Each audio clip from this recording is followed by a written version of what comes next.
Les enjeux du projet, c'est de réussir à prédire des choses, donc en l'occurrence éventuellement une pièce défectueuse, avec très peu de données, puisque c'est des pièces qui sont fabriquées à petite échelle. Et donc il y a des enjeux de few-shot learning, d'apprentissage avec peu de données. Les moyens mis en place, c'est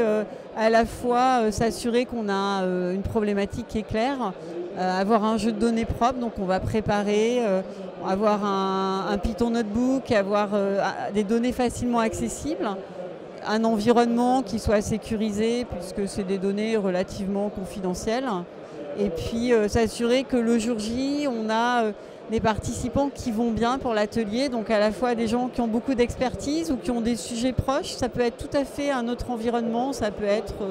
un acteur du sport qui essaye de prédire si un athlète va se blesser par exemple, ou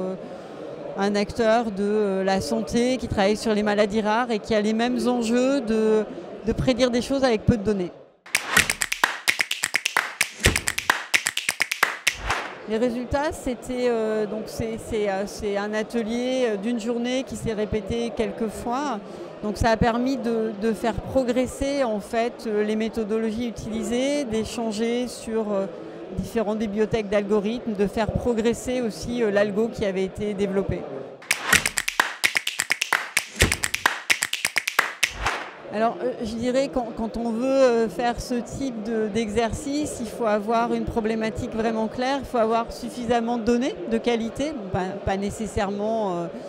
de façon massive, mais en tout cas un jeu de données qui soit propre. Et puis être ouvert aussi à partager, être curieux de ce que les autres vont nous apporter, qu'ils soient très très experts ou même beaucoup plus débutants sur le sujet, parce que en fait, c'est le croisement des méthodologies et des regards qui fait que c'est un vrai succès.